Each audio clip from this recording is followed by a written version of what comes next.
కాళ్లలో నొప్పి, నరాల వాపు వంటి లక్షణాలతో బాధపడుతున్నారా? వెరికోస్ వెయిన్స్ లో అత్యాధునిక చికిత్స ఏవిస్ వాస్కులర్ సెంటర్. నమస్తే రమ్మగారు. నమస్తే జయ. రమ్మగారు, ఏదన్నా ఒక చిన్న సిరీస్ చెప్పుకుందామండి. 2 భాగాల సిరీస్ చెప్తామా? ఇది చందమామ కథే. పురాతనమైన కథల్లో నుంచి తీసుకుని ఉంటారు బహుశా. బాగుంటుంది. ఆధ్యాత్మిక కథ కాదు కాదు, దురాశ దుఃఖానికి చేయటం. ఓ ఓకే. సామాజికమైన కథ అనే చెప్పాలి.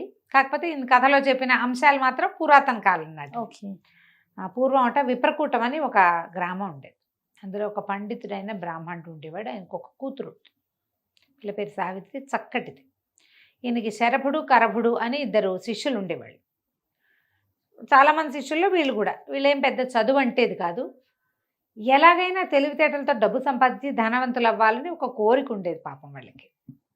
అయితే ఏమైందట, ఒకనాడు ఒక బ్రాహ్మణ ఆయన, ఒక కొంచెం వృద్ధుడు ఒక ఆయన వీళ్ళు ఈ వాకిట్లోకి వచ్చాడు. వాకిట్లో పిల్లని చూసి ఆగాడు సావిత్రిని.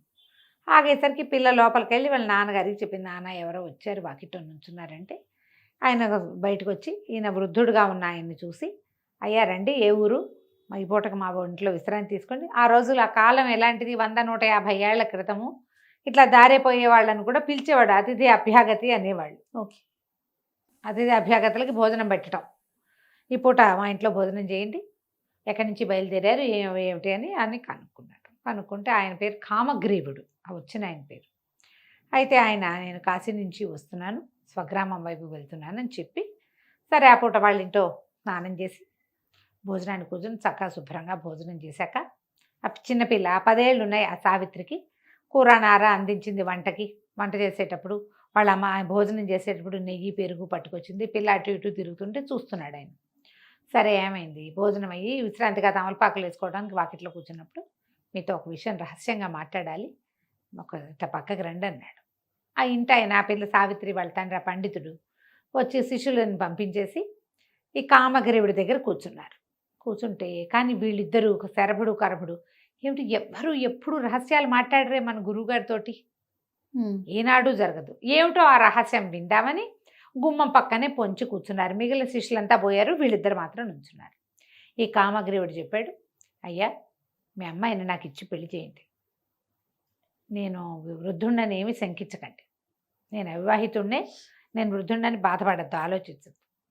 నేను చాలా కాలం కాశీలో పరిశ్రమ చేసి 2 అత్యద్భుతమైన విద్యలు తెచ్చుకున్నా.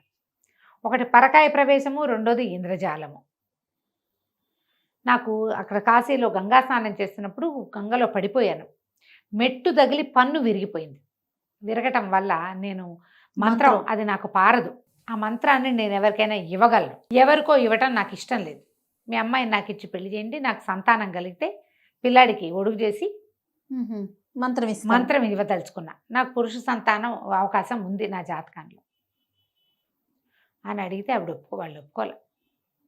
ఆయన ఏమన్నాడంటే, పండితుడు, అయ్యా క్షమించండి, లేక పుట్టిన పిల్ల, మరి కొంచెం చేలోకుగా ఉన్న కుటుంబాన్ని చూసుకుని పిల్లవాడిని మా దగ్గరే పెట్టుకోవాలనుకుంటున్నా. 10 ఏళ్ల పిల్లలకి 14 ఏళ్ల పిల్లవాడిని పెట్టుకుని చదివించుకుని పైకి తీసుకొస్తా. మీరా 50 ఏళ్ల వాళ్ళు, ఈ 50 ఏళ్ల వాడికి, నాకంటే వయసులో కాస్త పెద్దవాడికి నా కుమార్తెనిచ్చే ఉద్దేశం లేదు. డబ్బు వచ్చినా విద్య వచ్చినా కూడా నా పిల్ల సుఖమే నాకు కావాలి. నాకు ఇంకా మగపిల్లలు లేరు, ఒక పిల్ల, దాన్ని వివాహం చేసి చక్కగా అల్లుడిని దగ్గర పెట్టుకుని కొడుకులు లేని లోటు తీర్చుకోవాలనుకుంటా. మీతో నాకు అది ఎట్లా తీరుతుంది, నేను ఇవ్వనండి అన్నాడు. అనేసరికల్లా కామగ్రీవుడు ఇంకేం చేయలేక, ఆ పిల్ల ఆయనకి నచ్చింది, వెళ్ళిపోయాడు. కానీ ఇంకేం చేయలేకపోయాడు. అయితే ఈ శరభుడు కరభుడు ఇద్దరు విన్నారు.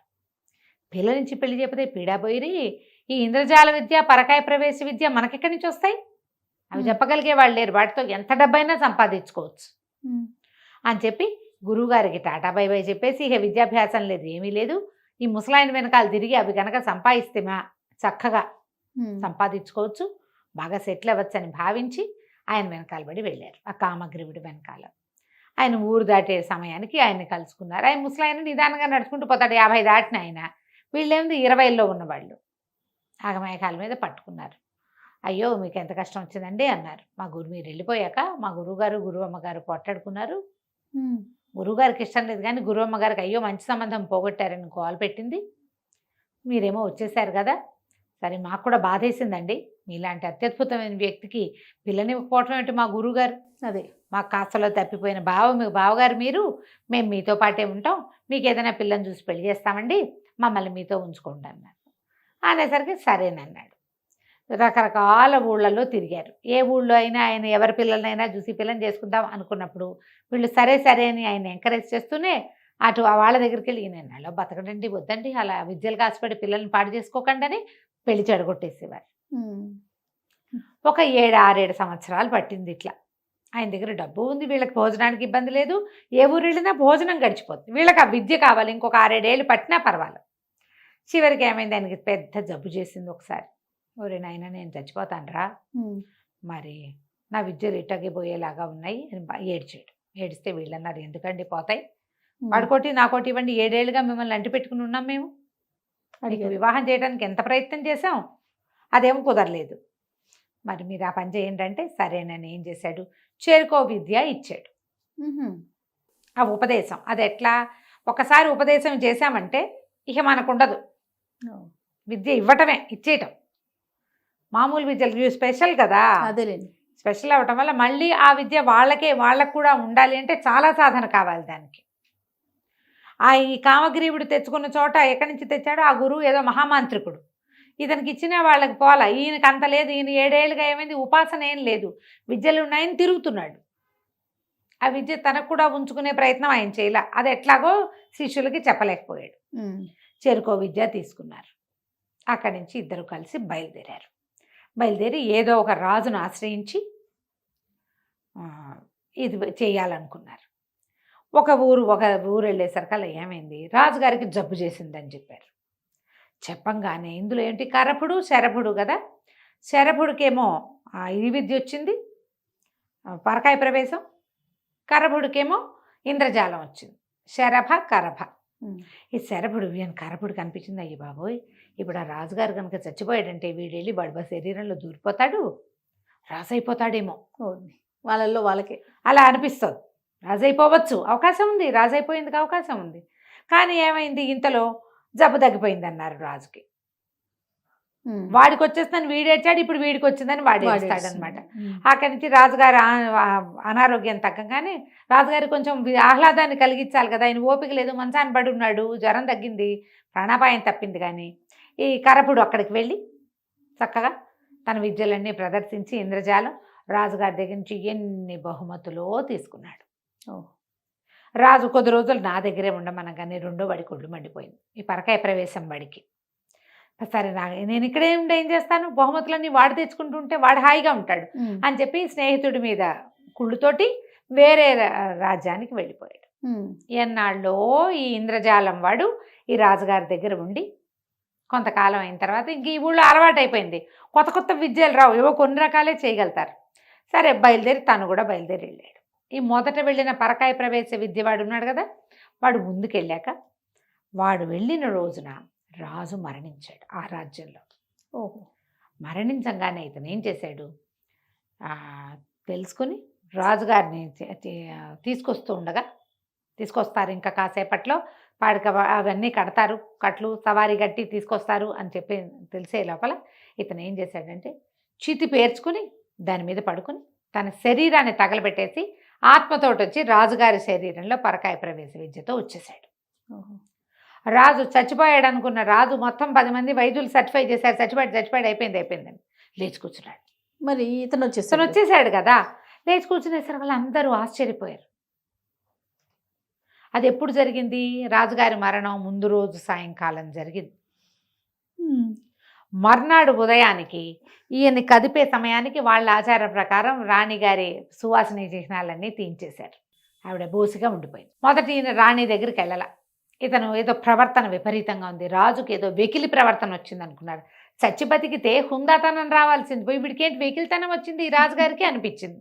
వెకిలిగా అయ్యాడు, ఏదో ధోరణి. ఎందుకంటే ఈ విద్యలు నేర్చుకున్న వాడు ఎవడు, ఒక బ్రాహ్మణ యువకుడు, అది కూడా పరమ నిరుపేద చిన్న జీవితం, రాచరికపు జీవితంలో ఎలా ఉండాలో ఏమిటో ఏమీ తెలీదు, ఎలా తినాలో కూడా తెలీదు. వాళ్ళ తిండి వేరు, ఇతను తిండి వేరు. అలా అక్కడికి ఒక ఆయన వెనకాల పడి 7 ఏళ్ల పాటు తిరిగి ఆ ఊళ్ళో ఈ ఊళ్ళో ఎవరింట్లో పడితే వాళ్ళ ఇంట్లో వండుకు తిని కొద్దిపాటి ఆహారానికి అలవాటు పడి ఉన్నవాడు. ఈ చచ్చిపోయిన రాజుగారేమో భోజన ప్రియుడు. అన్ని పద్ధతులు వేరు కదా. పట్టుబడిపోతే రాణిగారికి ఏదో డౌట్ వచ్చింది.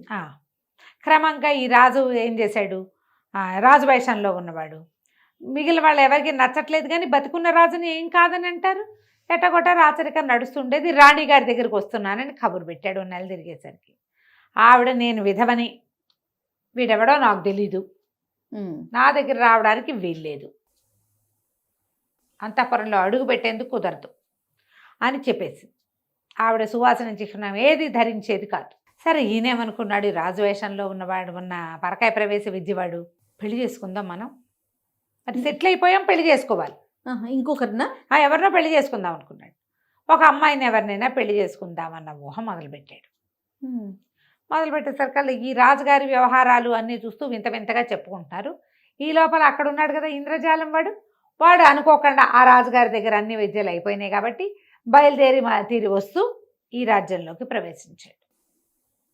ప్రవేశించి ఎవరింట్లోనే ఆశ్రయం దొరుకుతుందేమో అని చూసి శంతనుడనే ఒక పురోహితుడి ఇంట్లో ఆశ్రయాన్ని పొందాడు. ఆ శంతనుడు రాజపురోహితుడు. ఓకే. అప్పుడు అతను ఏం చెప్పాడంటే, రాజు చచ్చిబతికాడయ్యా మా రాజు.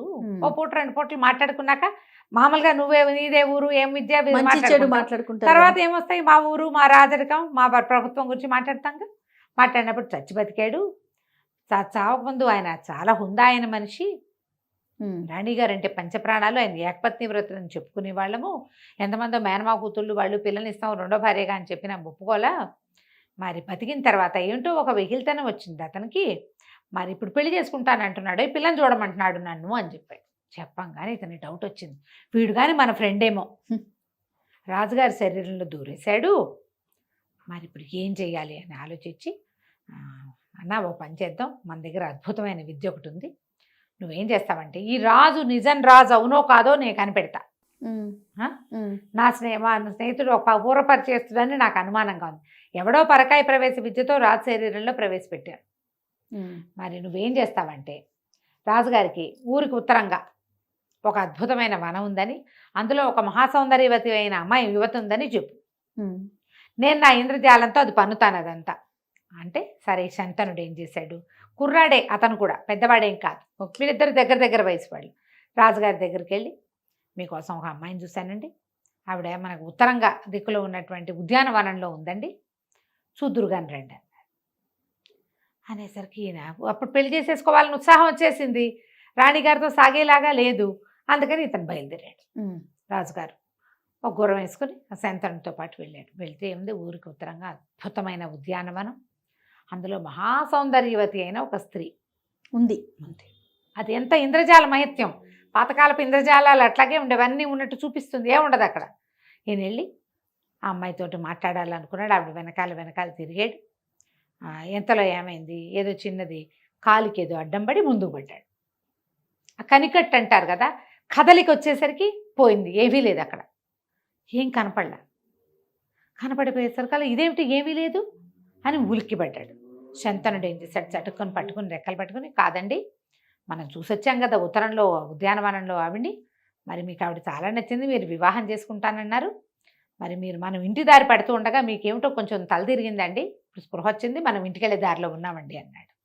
తను ఎక్కడ చూశాడో అక్కడే ఉన్నానని అనుకోలా రాజు, తెలియలా వీడు చెప్పాడు కదా, తీసుకెళ్ళిన శంతనుడు పురోహితుడు, అతడు అందరూ అబద్ధం ఎందుకు చెప్తాడు అనుకుని, అమ్మాయిని పెళ్లి చేసుకుంటాను నేను, శంతన ఎలాగైనా నువ్వు ఆ పిల్లని ఇచ్చి నాకు పెళ్లి చేయాలని చకచక్క గుర్రం వేసుకుని ఇంటికి వెళ్ళిపోయి మంత్రుల్ని వాళ్ళని పిలిచి ఏమన్నాడంటే, ఊరికి ఉత్తరంగా మన ఉద్యానవనం ఉంది కదా, అందులో ఒక మహాసౌందర్యవతి ఉంది, దేవతా స్త్రీని చూసినట్టుగా చూడండి ఆవిడ్ని మీరు, ఆవిడకి అన్ని కావాల్సిన ఉపచారాలంటే వీళ్ళు తెలిపారు. ఊరికి ఉత్తరంగా ఉన్నది శ్మశానం కదా, అక్కడ ఉద్యానవనం ఎక్కడుంది, అక్కడేం లేదండి అన్నారు. అనేసరికి రాజు హాత్తేరి, నేను ఇప్పుడే నేను చూసొచ్చాను, శంతనుడు కూడా చూశాడు కావాలంటే ఓకే అని చెప్పేసరికి సరే ఇంతలో ఏమైంది, ఆ 2వ వాడు ఉన్నాడు కదా ఇంద్రజాలం వాడు అన్నాడు, వాడు గుర్తుపట్టేశాడు, వీడు నా వాడే, మా ఫ్రెండే వీడు అని, వీడిని వదలు కొడతాను, నాకేం బహుమతి ఇప్పిస్తామంటే రాణిగారి దగ్గర తీసుకెళ్తాను అన్నాడు. రాణిగారు ఏదో బహుమతి ఇస్తుందిగా, శంతనుడు ఇంద్రజాల కరభుడు ఇద్దరు కలిసి వెళ్ళేసరికల్లా ఆవిడకి చెప్పాడు, అమ్మా ఈ మన రాజుగారి శరీరంలో ఒకడెవడో దుష్టశక్తి ఒకడు ప్రవేశించాడు, వాడిని ఇతను వదలగొడతానంటున్నాడు, మరి మీతో మాట్లాడతానంటే తీసుకొచ్చాననేసరికల్లా ఇంతలో ఏమైంది, యువరాణి కీర్తిసేన రాజుగారికి ఒక 16 సంవత్సరాల కూతురు, ఓకే. మహాద్భుత సౌందర్యవతి. ఆ పిల్ల కూడా వచ్చింది.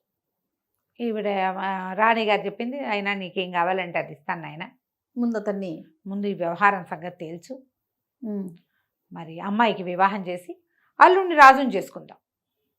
వివాహయోగ్యమైన వయసు వచ్చిందని పిల్లని పరిచయం చేస్తే ఈ ఇంద్రజాలం వాడికి ఆ యువరాణి మీదకి పోయింది మనసు.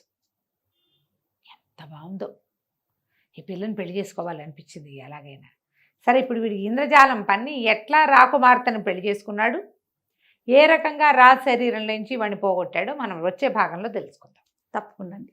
నమస్తే. నమస్తే. సుమన్ టీవీలో మీ పర్సనల్ అండ్ బిజినెస్ ప్రమోషన్స్ కోసం కింది నెంబర్కి కాంటాక్ట్ చేయండి.